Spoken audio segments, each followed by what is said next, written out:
ಈಗ ರಾಹುಲ್ ಗಾಂಧಿ ಅವರಿಗೆ ಮತ ಕಳ್ತನ ಆಗಿದೆ ಅಂತೇಳಿ ರಾಹುಲ್ ಗಾಂಧಿ ಅವರು ಮೊನ್ನೆ ಬೆಂಗಳೂರಲ್ಲಿ ನಾವೆಲ್ಲ ಇದ್ವಿ. ಸಿಎಂ ಇದ್ರು, DCM ಇದ್ರು, ನಮ್ಮ AICC ಅಧ್ಯಕ್ಷರಿದ್ರು. ಕಳ್ತನ ಆಗಿದೆ ಅಂತೇಳಿ ದಾಖಲೆ ಸಮೇತ ಹೇಳಿದ್ದಾರೆ. ಎಲೆಕ್ಷನ್ ಕಮಿಷನರು ಕೊಟ್ಟಿರ್ತಕ್ಕಂಥ ದಾಖಲೆನ ಪರಿಶೀಲಿಸಿ ಕ್ರಮ ತಗೊಳ್ತೀವಿ ಅಂತ ಹೇಳ್ಬೇಕು. ಅದು ಬಿಟ್ಬಿಟ್ಟು ನಮಗೆ ನೋಟಿಸ್ ಕೊಡ್ತಾರೆ. ಇವತ್ತೇನಾಗಿದೆ, ದೇಶದಲ್ಲಿ ಸ್ವಾಯತ್ತ ಸಂಸ್ಥೆಗಳೆಲ್ಲ ಕೊಳತು ನಾರ್ತಾರೆ. ಒಂದು ಕಡೆ ED ಇರ್ಬೋದು, ಅನೇಕ ಬಾರಿ ಸುಪ್ರೀಂ ಕೋರ್ಟು, ಹೈಕೋರ್ಟ್ಗಳು ಚೀಮಾರಿ ಹಾಕಿದೆ ಇತ್ತೀಚೆಗೆ.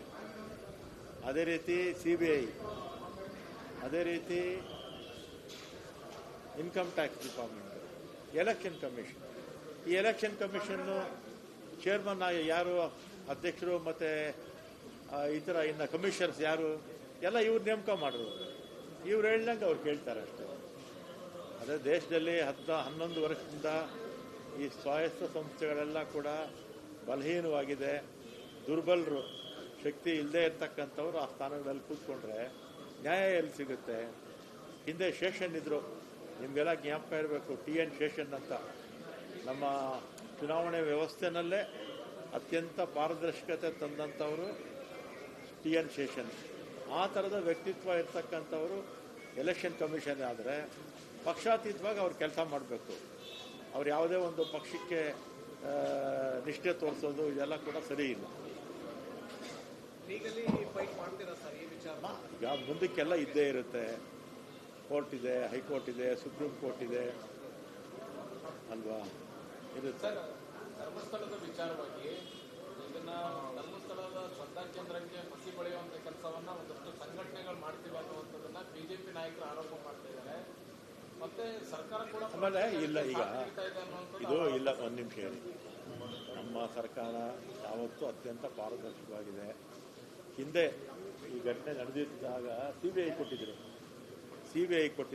CBIಯಿಂದ ತನಿಖೆ ಆಯಿತು. ಆಮೇಲೆ ಕೂಡ ಭಾಳಷ್ಟು ಜನಕ್ಕೆ ತನಿಖೆ ಆಗಿರ್ತಕ್ಕಂಥದ್ದು ಸರಿ ಇಲ್ಲ ಅಂತ ಒತ್ತಡ ಬಂದ ಮೇಲೆ SIT ತನಿಖೆಗೆ ಆದೇಶ ಕೊಟ್ಟಿದ್ದಾರೆ.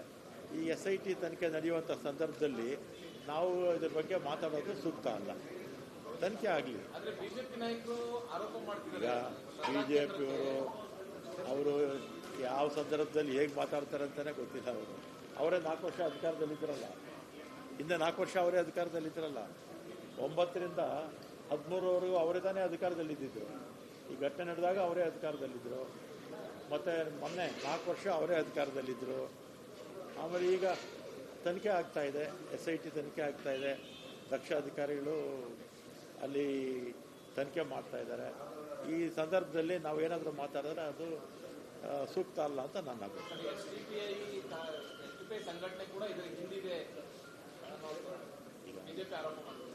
BJP ಅವ್ರ ಮಾತಿಗೇನು ಬೆಲೆ ಕೊಡೋಕೆ ಹೋಗಬೇಡಿ.